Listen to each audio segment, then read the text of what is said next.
आपका हमारे कार्यक्रम में। नमस्कार, थैंक यू। जी हाँ बताइए। कविता जी, लंबे समय से हमारी किचन में कई हैबिट्स रही हैं। हम खाने में तड़का लगाते हैं, या फिर हम आरओ का पानी पीते हैं, या फिर हम अपने खाने को बहुत तल के, बहुत मसाले तेल में मसाला डाल के भून के खूब खाते हैं सब्जियां, या फिर हो सकता है कि हम डेजर्ट ऐसे पराठे बना के खा रहे हैं। तो जो हमारी नॉर्थ से लेके साउथ तक, ईस्ट से वेस्ट तक जो किचन हैबिट्स हैं, जो हमारी ट्रेडिशनल इंडियन हैबिट्स रही हैं और जो अब वो बन गई हैं, एक समय के साथ ये भी कहा जाता है उसमें परिवर्तन आया है, चेंज आया है, बदलाव आए हैं।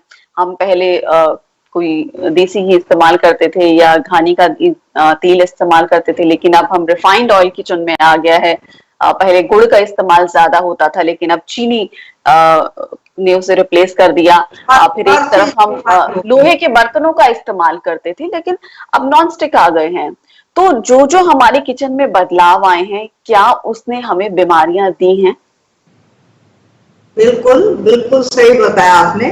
देखिए, लोग कहते हैं कि health start from the kitchen, है ना।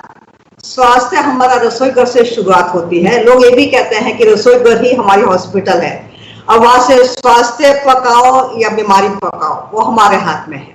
ठीक है। तो सबसे पहले तो हमें कुकिंग के बारे में जानना होगा कि हम जब भी कोई चीज कुक करते हैं तो उसका नुकसान क्या होता है। जी। जब भी आप कोई भी चीज कुक करते हो तो सबसे पहले वो ऑक्सीडाइज हो जाती है, दूसरी उसके मिनरल्स विटामिन सारे चेंज हो जाते हैं, एंजाइम सारे चेंज हो जाते हैं, केमिकल सारे चेंज हो जाते हैं। तो अब उसको बैलेंस करने के लिए क्या है आपके पास। अब वो इम्बैलेंस खाना अगर आप बॉडी में डालोगे तो क्या इसका नुकसान नहीं होगा? कैसे बच सकते हैं बताओ। एक इम्बैलेंस फूड अगर शरीर में जाता है तो इम्बैलेंसिटी तो क्रिएट करेगा। एक ताजा एप्पल और एक बॉइल्ड एप्पल में फर्क नहीं है।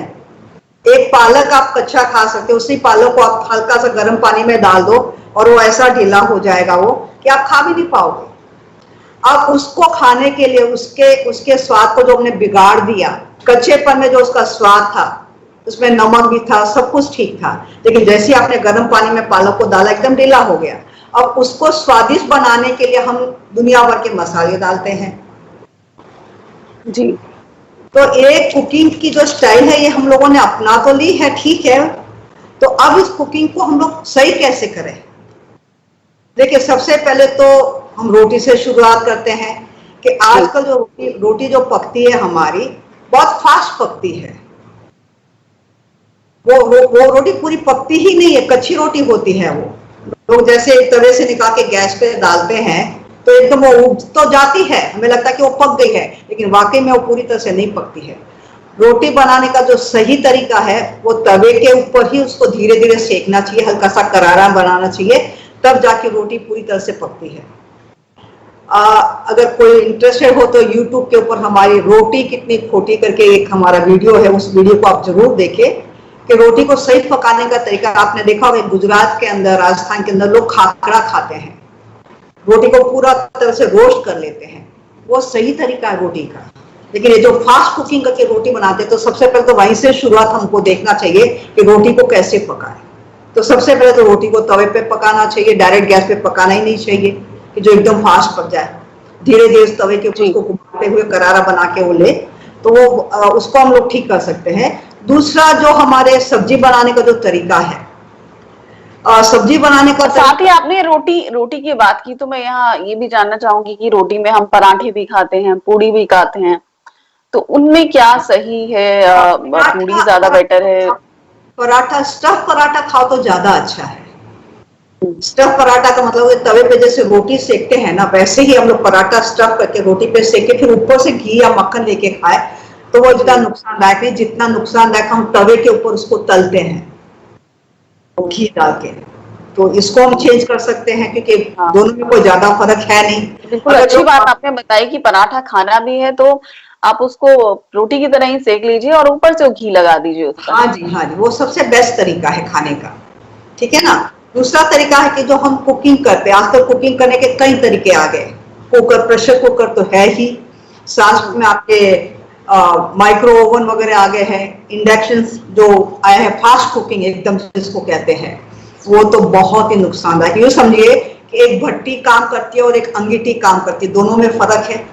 आप एक भट्टी में डालते हो, 1 सेकंड में चीज एकदम गर्म होके या पक के बाहर आती है, तो एक अंगीठी पे सेकते हो जी, बहुत फर्क पड़ता है उसमें। तो हमें अगर कुकर का भी उपयोग करना है, हमें माइक्रोवेव का भी उपयोग करना है, तो कैसे करना वो समझना बहुत जरूरी है। अगर आप कुकर में कोई भी चीज पकाना चाहते हो तो उसको थोड़ा सा धीमे आंच पे रखें, एकदम प्रेशर पे नहीं रखें कि तुरंत कुकर सीटी बज जाए और वो पक जाए। और दूसरी चीज, अगर खास के दाल वाल जो भी पकाते हैं, उस दाल को आपको कम से कम 5 से 7 घंटे भिगो के रखना चाहिए। पहले तो लोग ओवरनाइट भिगो के रखते थे और पूरा दिन सुबह दाल छड़ती थी अंगीठी के ऊपर हांडी के अंदर, और शाम तक वो पक जाती थी और शाम को फिर तड़का लगा के लोग खाते थे। मैंने अपने उम्र में मैंने देखा हुआ है कि मेरी माँ जब सुबह खाना पकाती थी, अंगीठे पे खाना बनता था हमारे यहाँ पे, और जब खाना बन जाता था और छोटे से जो कोयले बचते थे उसके ऊपर वो दाल चढ़ा देती थी शाम के लिए, और शाम तक वो दाल उसके ऊपर पकती रहती थी, और शाम को फिर उस दाल तड़का मार के हम लोग खाते थे। उस दाल का स्वाद ही अलग होता है एकदम। तुरंत जैसे भी छोले बनाने, राजमा बनाना, लोगों ने तुरंत उसमें कुकर में डाल दिया, सोडा डाल दिया, नमक डाल दिया। इस प्रकार से जो पका के खाने की जो आदत पड़ी है, इसको हमें बदलना पड़ेगा अगर हमें स्वस्थ रहना है तो। जी, आपने खाने के सोडे की बात की, वो क्या स्वास्थ्य के लिए ठीक होता है? ठीक तो अभी कहने के लिए तो ठीक ही कह सकते, क्योंकि अभी उसका उपयोग करना शुरू कर दिया। वैसे इसकी जरूरत ही नहीं पड़ती। अगर आपने दाल को भिगो के रखा है तो दाल अगर 5-7 घंटे दाल भिगोई हुई तो दाल बहुत अच्छी पक जाती है, 2-3 सीटी में पक जाती है। नहीं तो ये जो फास्ट कुकिंग के अंदर हम लोग अभी जैसे अभी एकदम छोले बनाने हैं, लोग कुकर में डाल के सोडा डाल के फिर उसको जो पकाते हैं, उसका तो नुकसान है ही। जी, फास्ट कुकिंग से हमें बचना चाहिए। जहां तक हो सके दाल वाल पहले ही भिगो के रख लो। यहाँ तक कि रोटी भी जो आटा बनाते, तुरंत आटा जो गूंथते हैं, वो भी तरीका थोड़ा सा हमें बदलना चाहिए, क्योंकि आटा अगर आप 1-2 घंटे पहले गूंथ के रख लो तो पानी से जो उसके अंदर जो सॉफ्टनेस आती है, उसकी रोटी का स्वाद ही अलग होता है। तो अगर आपको प्लानिंग के हिसाब से चलना चाहिए कि आपको लगता है कि शाम को मुझे रोटी सब्जी बनानी है, तो आटा पहले गूंथ के रख लो। और सब्जी जो बनाने का तरीका है, जो भून के सब्जी बनाने का जो तरीका है, इसको थोड़ा सा बदलना चाहिए।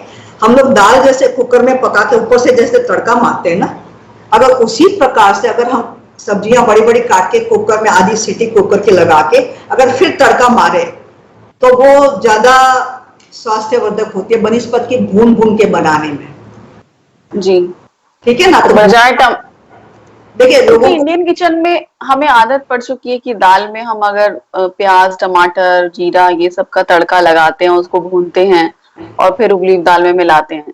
ये एक प्रैक्टिस बन चुका है। तो इसका ऑल्टरनेटिव क्या हो? अगर आपको टमाटर प्याज डालना भी है, हर चीज के अंदर प्याज अदरक लहसुन की जरूरत नहीं होती है, लेकिन मैंने अक्सर देखा है खाने में लोग हर चीज के अंदर प्याज अदरक लहसुन भूनते, चाहे वो सब्जी हो, चाहे दाल हो, चाहे कुछ भी। टेस्ट की बात हो गई है ना, वो टेस्ट एक आ जाता है इसलिए। सही बात है, टेस्ट की बात होगी, लेकिन हर चीज के अंदर हम ऐसे भूनेंगे तो हम कैसे स्वस्थ रह पाएंगे? जरा सोचो ना। क्योंकि भूनने के बाद में जो तेल जब गर्म हो जाता है, वो धीरे धीरे बॉडी के अंदर कोलेस्ट्रॉल पैदा करता है, धीरे धीरे फाइब्रोस पैदा करता है। एकदम बीमारी सामने नहीं आएगी, लेकिन एक दिन अच्छा लोग सोचते कि अरे इस व्यक्ति को कल तक तो ठीक ठाक था, एकदम हार्ट अटैक कैसे आ गया, हार्ट ब्लॉकेज कैसे हो गया? वो अचानक कभी नहीं होती है। ये सब चीजें धीरे धीरे बॉडी के अंदर डिपॉजिट होती है और बीमारी पैदा करती है। तो अगर हमें चाहिए कि हम लोग हमेशा स्वस्थ रहे, तो हमें थोड़ा सा खाने में चेंजेस लाना पड़ेगा। अगर आपको ऐसे भून के तल के खाने की आदत भी है, तो साथ में भरपूर आप सलाद जरूर खाएं। सलाद आपको उससे बचा के रखेगा। जी, तो सलाद को आपने खाने के लिए बोला कि सलाद जरूर खाना चाहिए, लेकिन सलाद खाने से पहले खाना चाहिए, साथ खाना चाहिए या बाद में खाना चाहिए? खाने से पहले, क्योंकि खाने के साथ सलाद आप खा ही नहीं सकते। 2-4 खीरे के टुकड़े खा लिए, वो सलाद नहीं है। कम से कम एक डोंगा भर के 50% खाना आपका सलाद का होना चाहिए, 50% आपका खाना सब्जी और रोटी हो गई, सब्जी और चावल हो गए, जो भी हो, एक आइटम कोई भी आप खाए साथ में, तो फिर आप हमेशा स्वस्थ रह सकते हो। जी, और आपने खाने की बात की तो दही लोग खाते हैं, रायता खाते हैं, क्या इस तरह से दही को खाना ठीक रहता है, नमक मिला के और उसमें मसाले डाल के, या रायता बना के, या प्लेन दही खाना ठीक रहता है? देखिए, अगर आप सचमुच में मुझे अगर पूछ रही है, तो अगर मुझे पूछोगे तो हम तो मिल्क प्रोडक्ट को बिल्कुल भी नहीं बोलते कि नहीं लेना चाहिए। लेकिन लोगों की आदत इतनी पड़ गई है दही लस्सी सब पीने की, थोड़ा बहुत दही ले ले तो ठीक है। बाकी ये लोग जो खाने के बाद में जो बड़े बड़े गिलास भर के जो लस्सी पीते हैं, वो बहुत नुकसान करती है। आपने देखा होगा कि लस्सी पीने के बाद में कितनी सुस्ती आती है। जी। तो इन चीजों से थोड़ा, अगर आपको खाने का शौक, लस्सी वगैरह लेने का शौक ही है, तो आप खाना खाने से पहले थोड़ी बहुत लस्सी पी ले, खाने के बाद नहीं। खाना खाने के बाद तो 5-6 घंटे तक सिवाय पानी के कुछ नहीं लेना चाहिए, ताकि जो खाना खाए आपका अच्छी तरह से डाइजेस्ट हो जाए। ठीक है, और कॉम्बिनेशन का थोड़ा ध्यान रखना चाहिए, क्योंकि जो मिल्क प्रोडक्ट और अनाज, ये कॉम्बिनेशन ठीक नहीं, इसलिए हम लोग मना करते हैं। लेकिन फिर भी लोगों को दही वही खाने की थोड़ी बहुत आदत है, तो थोड़ा बहुत दही साथ में ले ले, कोई दिक्कत नहीं है। जी, क्योंकि इंडियन जो हमारी आदतें बन चुकी हैं, उसमें ये भी है कि आप पराठा खाते हैं, स्टफ पराठा, उसके साथ आप दही खाते हैं, बटर खाते हैं उसके साथ, तो ये हाँ, भी नाश्ते का एक नहीं देखो, नाश्ता नाश्ता हम किसको बोलते हैं? ब्रेकफास्ट बोलते हैं ना। ब्रेकफास्ट का मतलब क्या है कि अगर आपने कोई फास्टिंग की है रात को, तो फिर उसको ब्रेक करो। लेकिन रात आपको पेट भर के आपने खाना खाया है, सुबह आपको भूख नहीं लगने, आप आदत के मारे खाते हो, that is not good. That is not good. कम से कम 12 बजे तक, हेल्थ के हिसाब से कम 12 बजे तक आपको बिल्कुल पेट को छेड़ना नहीं चाहिए, हेल्थ के हिसाब से। लेकिन लोग खाते हैं, तो कोशिश करें कि लाइट खाना खाए, बनिस्बत के पराठे वराठे खाने से ज्यादा अच्छा है कि फल और मेवों का ब्रेकफास्ट करें। ड्राई फ्रूट्स होते हैं, ड्राई नट्स होते हैं, और जो सीजनल फ्रूट्स होते हैं, अगर उसका उपयोग करेंगे तो आपके हॉस्पिटल के बिल से आप बचे रहोगे, बीमारियों से बचे रहोगे। जी। तो सुबह उठते ही लोगों को चाय पीने की भी आदत होती है, और वो दूध वाली चाय की भी आदत है। तो इनमें से कौन सी चाय लेनी चाहिए? ब्लैक टी, और कैसे लें? अगर ब्लैक टी लेनी है, लेमन टी लेनी चाहिए? चाय को किस तरह लेना चाहिए? लोगों की चाय की आदत तो ऐसी पड़ी हुई है कि उससे लोगों को बाहर निकालना ही मुश्किल है, और अगर निकालना भी चाहो तो लोग परेशान हो जाएंगे। तो अगर चाय पीना ही है, तो चाय पीने का तरीका बेस्ट है कि जो सेपरेट चाय हम लोग बोलते हैं, टी बैग्स टाइप चाय जो होती है, पत्ती उबलनी नहीं चाहिए, पहली चीज। अगर आप पानी को उबाल दो चीनी डाल के, और फिर गैस बंद करके पत्ती डाल के 2 मिनट छोड़ दो, और पत्ती जब नीचे बैठ जाती है, फिर वो डिकाशन ले लो। अब किसी व्यक्ति को थोड़ा दूध डालना है तो दूध डाल दें, कई लोग उसमें लेमन निचोड़ के लेमन टी बना लेते हैं। तो it is up to you कि आप किस प्रकार से पीना चाहते हैं।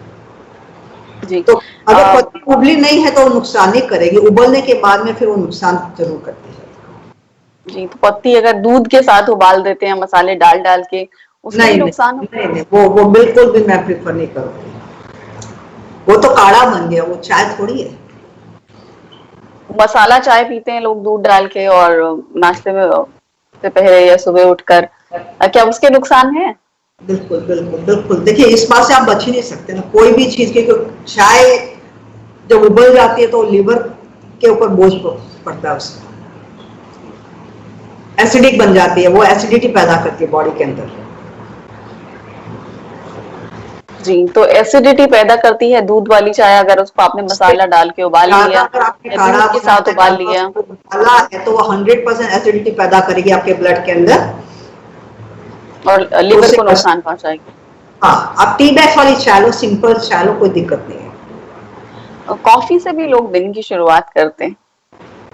हाँ, साउथ इंडिया में तो लोग देखो कॉफी ही पीते हैं, वहां तो चाय पीने का प्रचलन बहुत कम है, but they take filter coffee. अगर फिल्टर कॉफी आप ले सकते हैं तो बहुत अच्छी बात है। लेकिन अगर कॉफी पीने की भी आदत है, कोशिश करो कॉफी भी इसी तरह से फिल्टर बना के एक बार कोशिश करो पीने की। जी। जो डायरेक्ट हम लोग जी की पत्ती जो उसमें फैड करके फिर वो मिला के जो पीते हैं, दैट इज नॉट गुड। ये सब एसिडिक पैदा करते हैं, एसिडिटी पैदा करते हैं बॉडी के अंदर। ये फिर आपके लीवर को नुकसान पहुंचाएगी, कॉफी अगर आप दूध के साथ उबाल के ले रहे हैं। जब बॉडी में अगर एसिड लेवल बढ़ता है तो वो हर चीज को नुकसान पहुंचाता है, हर पार्ट को नुकसान पहुंचाता है। जी। इसके अलावा खाना पकाने के लिए हमारे यहाँ नॉन स्टिक बर्तनों का भी इस्तेमाल होता है, एल्युमिनियम की कढ़ाई का भी इस्तेमाल होता है, कुकर भी एल्युमिनियम का होता है। तो या फिर आजकल नॉन स्टिक कुकर भी आ गए हैं। के तो बारे बर्तन में कौन से सही हैं? पीतल के भी होते थे पहले। सबसे सबसे बढ़िया बर्तन तो मिट्टी के। मैं आज लोहे भी के भी रहते मैं थे। आज भी हांडी में दाल बनाती हूँ, हांडी में कुकिंग करती हूँ आज भी घर में। और बहुत सिंपल, और जो कोई ज्यादा कॉस्टली नहीं है। आपके ये जो नॉन स्टिक वाले जो बर्तन होते हैं, ये कम से कम 500 से नीचे तो आते भी नहीं है। जी 500 1000 रुपए के आते हैं। और मटका जो होता है कुकिंग, जब मटका जो राजस्थान में मिलते हैं, ज्यादा से ज्यादा 50 रुपया या 100 रुपया, और वो मटके कई महीनों तक चलते हैं। और उसकी जो कुकिंग होती है, उसमें जो दाल वाल बनती है, उसका स्वाद ही अलग होता है। लेकिन ठीक है, क्योंकि अभी हर जगह तो लोग इसका उपयोग नहीं, और फिर उसको संभालना भी पड़ता है। नौकरों के हाथ में दोगे टूट फूटने का भी प्रॉब्लम होता है। तो बेस्ट है नॉन स्टिक को तो बिल्कुल भी हम प्रीफर नहीं करते, क्योंकि नॉन स्टिक के अंदर जो कलर होता है वो केमिकल होता है, जी तो वो नुकसान करता है। तो बेस्ट कुकिंग है आपका steel is the best one. Steel सबसे बेस्ट है। और ज्यादा से ज्यादा लोहे की कढ़ाई वगैरह उपयोग करें। वो अल्यूमिनियम तो हम लोग बिल्कुल भी प्रिफर नहीं करते। अल्यूमिनियम अगर घर में है तो आप बिल्कुल निकाल दें उसको, बिल्कुल भी उपयोग नहीं करें। क्या नुकसान है एल्युमिनियम के? क्योंकि अगर कोई लंबे समय से प्रयोग करते आ रहे हैं उसे। बिल्कुल बिल्कुल, उसमें काफी मतलब कैंसर पैदा कर सकता है, इतना नुकसान है समझो उसमें, एल्युमिनियम में। हाँ जी हाँ जी। तो एल्युमिनियम होगा कार्सिनोजेनिक है और कैंसर। नहीं, लोग ध्यान भी नहीं देते हैं। जब किसी में खाना जब पकाते हैं ना, जो कड़छी जो चलाते हैं या झाड़ा जो भी चलाते हैं, ध्यान नहीं देते उसमें। आपने देखा वो खुदरापन आ जाता है, धीरे धीरे छीलने लगता है, लोगों को पता ही नहीं चलता है। तो थोड़ा सा इन चीजों से बचना चाहिए। तो बेस्ट है स्टील का उपयोग करें, सबसे बेस्ट है। इसके अलावा लोग अब डोसा बना रहे हैं साउथ इंडियन, तो उसमें नॉन स्टिक तवे का इस्तेमाल होता है। बहुत नेचुरल बात है, वो तो थोड़ा सा उपयोग करते ही है ये। बट आजकल नॉन स्टिक भी बहुत अच्छी क्वालिटी के मिल जाते हैं। जी सिरेमिक कोटेड होते हैं या। मेन चीज क्या है पूर्णिमा जी, कि इन चीजों से ऐसे डर डर के तो जीना बड़ा मुश्किल हो जाएगा। हमें स्वाद भी खाना है, हमें सब कुछ खाना भी है, हमें स्वस्थ भी रहना है, हमें वो टिप्स समझना है। अगर आपको सब कुछ खाना है, आपको समोसे भी खाना है, पकोड़े भी खाना है, इडली भी खानी है, डोसा भी खाना है, सब कुछ खाना है, पराठे भी खाना है, सब कुछ खाना है। लेकिन इस खाने के साथ साथ में अगर आपका बैलेंस फूड रहेगा, जैसे सलाद की मात्रा, फलों की मात्रा अगर आपकी बॉडी में ज्यादा है, तो वो उस चीज को बैलेंस कर देता है, नुकसान से बचाता है आप लोगों को। लेकिन हम लोग सुबह से शाम तक अगर पका हुआ ही खाना खाएंगे तो फिर हम बीमारी से बच नहीं सकते। सुबह आप सैंडविच खा रहे हो, ब्रेड खा रहे हो, पराठे खा रहे हो, दोपहर को भी आप खाना खा रहे हो, शाम को भी आप खाना खा रहे हो, तो फिर आप बीमारी से बच नहीं सकते। इतना अनाज बॉडी के लिए जरूरी नहीं है। जितना ज्यादा अनाज खाते हैं, बॉडी के एसिड लेवल बढ़ते हैं, एसिड के कारण हमारा ब्लड ठीक होने लगता है। और जब ब्लड ठीक होता है तो पूरे बॉडी के पार्ट में ब्लड नहीं पहुंचता, और जिस पार्ट में ब्लड नहीं पहुंचेगा वो पार्ट तो डैमेज होने लगता है ना। तो ब्लड की एक जो इंटेंसिटी, जो थिकनेस या जो थिननेस जो होनी चाहिए, वो बॉडी में होनी चाहिए, ताकि पूरे बॉडी के अंदर ब्लड सर्कुलेशन हमारा अच्छा चले। इसीलिए हम प्रिफर करते हैं कि जितना ज्यादा खाने में सिंप्लिसिटी होगी, फल सलाद की मात्रा ज्यादा होगी, आपकी ब्लड की क्वालिटी अच्छी रहेगी और आप बीमार कम पड़ोगे। जी ये बात आपने बहुत महत्वपूर्ण बताई कि ब्लड में थिकनेस बढ़ जाती है इस तरह का। आप अगर अनाज ज्यादा खाएंगे या ऐसा खाना खाएंगे जिसमें तेल बहुत है, मसाले बहुत हैं, थिकनेस बहुत है, एसिड क्रिएट करेगा। सबसे बड़ी चीज है पानी। क्योंकि फिर अगर पानी भी आपकी बॉडी की मात्रा में अगर बरोबर नहीं है तो वो भी बहुत सारी बीमारियां पैदा करेगी। पानी हमारे बॉडी के सारे केमिकल को बैलेंस करके रखता है। जी ठीक है ना। पानी की आपने बात की, आजकल हम आरओ का पानी बहुत पीते हैं, और मटकों का या जो मिट्टी के होते थे मटके, उनका चलन अभी किचन से चला गया है। कुछ लोग जो स्वास्थ्य को लेके काफी सजग हैं, पूर्णिमा जी, चला गया बोलना गलत शब्द होगा हमारे लिए। चला नहीं गया, लोग थोड़े से आलसी हो गए मैं कहती हूँ। क्योंकि मटका धोना पड़ता है, कौन उसको धोए, कौन उसको भरे, बार बार भरना पड़ता है। आरओ तो चालू किया, सीधा पानी आ जाता है। लोग दे वांट इजी जॉब। क्योंकि देखिए हेल्थ के लिए थोड़ी मेहनत तो करनी पड़ती है। आज आप मेरे घर में आके आज आप भी देखोगे तो आपको मैं मटके का ही पानी पिलाऊंगी। और ये मटका मैंने स्पेशली अहमदाबाद से मंगाया है। ये ऑर्गेनिक मटका है, इसकी मिट्टी के अंदर भी सारा आयुर्वेदिक मिला के मिट्टी बनाई गई है और उसके अंदर कॉपर की प्लेट लगाई हुई है। तो मिलते, अगर आप एफर्ट करो तो आपको चीजें मिल जाती हैं, हम एफर्ट करना नहीं चाहते, है ना जी। तो एफर्ट करने की जरूरत है। अब हेल्थ को लेते हुए लोग जैसे अभी हम चर्चा कर रहे थे कि ब्रेड भी खाते हैं सुबह नाश्ते में, ब्रेड बटर खाई जाती है। एक हमने बाहर की जो हैबिट्स हैं, वेस्टर्न हैबिट्स को अपनाया। हम ब्रेड बटर खा रहे हैं नाश्ते में, या हम शाम को सूप पी रहे हैं उसके साथ ब्रेड खा रहे हैं। मैं आपको बहुत सिंपल बात बता देती हूँ, ब्रेड बनती किससे? मैदे से, जी, है ना। और मैदा हम लोग उपयोग करते हैं लेप बनाने के लिए, चिपकाने के लिए, ठीक है ना। तो जब मैदे के अंदर कोई रफेज नहीं है, सैंडविच खाया जाता है सब्जियां लगा के। हाँ, अब खाने के लिए तो लोगों ने क्या कुछ नहीं ढूंढा, सब कुछ खा लिया। आपको ताज्जुब होगा, हम लोग एक बार किसी के घर पे खाना खाने गए, हमको बुलाया खाने के लिए, तो उन्होंने एक सब्जी बनाई और उन्होंने पूछा कि ये सब्जी किस चीज की है। तो हमने बोला ये तोरी की होगी, क्योंकि ये तोरी जैसे सब्जी लग रही थी। तो उसने कहा नहीं मैडम, ये तरबूज के छिलके की सब्जी है। अब मसाला डालने के बाद में आपको कुछ भी खिला लो, आपको क्या पता चलेगा? जी। तो सारा खेल मसाले का है, है ना। तो हमें जी, हाँ जी, हाँ जी। तो मसाले भी तो हमारे लिए हब्स होते हैं, ये औषधि भी होते हैं, इनमें औषधीय गुण भी होते हैं, लेकिन उनका इस्तेमाल कैसे होना चाहिए? देखो ये आयुर्वेदिक, तुमने खुद ने बता दी औषधि है, तो ये औषधि के रूप में उपयोग होना चाहिए, नॉट डेली रूटीन लाइफ में। अब हमने तो उसको पूरा रूटीन लाइफ में लेके आ गए, यहाँ पे थोड़ी सी गड़बड़ी है। लेकिन छोटी इलायची है। हाँ, एनी हाउ देखो क्या है कि अब हम लोग नेचर से इतने दूर आ गए कि अगर जितना भी सोचेंगे ना तो सिवाय स्ट्रेस के कुछ नहीं पड़ता है। अब हम स्वस्थ कैसे रहे, अच्छे कैसे जिए, हमें वो समझना है। तो स्वस्थ जीने के लिए सबसे बेस्ट है, जो भी कुक फूड खाना है जरूर खाइए, लेकिन कुछ चीजें ऐसी है जो हमें वंस इन अ वाइल खानी चाहिए। अगर आप रोज समोसे खाओगे, रोज कचौड़ी खाओगे, रोज सैंडविच खाओगे, तो ये फिर गड़बड़ वाली बात है। ये once in a week, once in a while खाना चाहिए, 10 दिन में, 15 दिन में एक बार ऐसी चीजें खानी चाहिए जो अपने मन पसंद की चीज हो, ठीक है ना। बाकी समय में आपको हेल्दी फूड खाना ही पड़ेगा, दूसरा कोई रास्ता नहीं है स्वस्थ रहने का, ठीक है ना। तो वो बैलेंस फूड आपको करना ही पड़ेगा।